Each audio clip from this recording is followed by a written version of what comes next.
इस देश के प्रधानमंत्री को 34 दिन लगे इस प्रोटेस्ट पर ट्वीट करने के लिए। 20 दिनों के बाद ही अभी तक धर्मेंद्र प्रधान को बचाने में लगी। ऐसा क्या है धर्मेंद्र प्रधान में?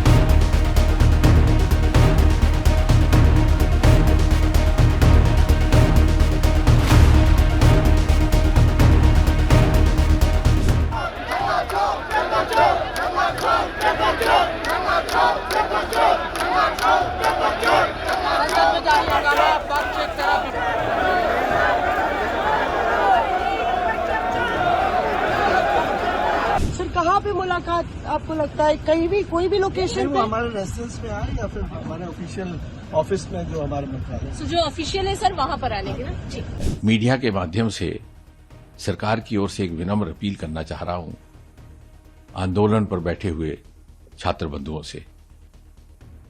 सरकार की ओर से चर्चा के लिए हम हर समय तैयार हैं। सरकार के दरवाजे खुले हैं। This is a standing invitation to all our youth friends. आप किसी समय भी कभी भी चर्चा करना चाहे, आपकी सुविधा अनुसार हम चर्चा के लिए तैयार हैं। प्रत्येक विषय को लेकर के, आंदोलन के विषय को लेकर के और उसके साथ साथ जुड़े अन्य विषयों को लेकर के भी चर्चा के लिए सरकार तैयार रहेगी। और जितना समय चर्चा के लिए लाजिम होगा उतना हम देने को भी तैयार हैं। We do not stand on prestige, we never stand on prestige. आपके साथ चर्चा में देश के स्वास्थ्य मंत्री और वरिष्ठ नेता श्री जेपी नड्डा जी रहेंगे। उनके हमरा उनके संग मैं भी रहूंगा और धीरे धीरे हम इसी चर्चा के माध्यम से समाधान की ओर बढ़ सकते हैं और समाधान से ही नया रास्ता भी निर्धारित हो सकता है। जहां भी आप कहें, चाहे आप रेजिडेंस पर कहें नड्डा जी की, तो वहां भी चर्चा हो सकती है। अगर आप कहें ऑफिस में, तो ऑफिस में भी हो सकती है। जैसे मैंने कहा, हमारे लिए ये कोई प्रतिष्ठा का विषय नहीं है। और श्रोताओं की जानकारी के लिए मैं ये भी कह दूं कि कल दोपहर से लेकर के आज दोपहर तक 4 मर्तबा हमारी ओर से औपचारिक तौर पर ऑफर जा चुका है, पेशकश जा चुकी है इन छात्र बंधुओं से, इनके प्रतिनिधियों से बातचीत करने के लिए, चर्चा करने के लिए। अगर जितेंद्र जी ने बोला कि कहीं भी बात हो सकती है, तो फिर हम लोगों ने ऑलरेडी सजेस्ट कर दिया जंतर मंतर आ जाइए, या तो कोई न्यूट्रल एवेन्यू, न्यूट्रल प्लेस आ जाए, जैसे कॉन्स्टिट्यूशन क्लब ऑफ इंडिया है, वहाँ पे मिल लेंगे। अभी तक तो नहीं आया है कुछ मैसेज। सरकार को ये सब नाटक रचने से अच्छा उनको सोचना चाहिए कि यहाँ पे इतने सारे प्रदर्शनकारी धूप में, बारिश में खड़े हैं, लाखों की संख्या में खड़े हैं एंड खड़े ही रहेंगे एंड ये संख्या बढ़ती जाएगी। सरकार को एक तरह से थोड़ा ये नाटक, सारे फोटो ऑफ, ये मीडिया को बोलना कि आप चलाओ चलाओ, ये चीज चलाओ कि हम लोग रीच आउट कर रहे हैं, ये सब में एनर्जी ना डाल के वो हमसे डायरेक्टली संपर्क करे एंड सीधा सीधा बात करे कि कहाँ आना है, कब मिलना है एंड कितने टाइम के लिए मिलना है। आज पहली बार जो महामानव जी है उन्होंने हमारे प्रोटेस्ट का नोटिस लिया है, उन्होंने ट्वीट किया है।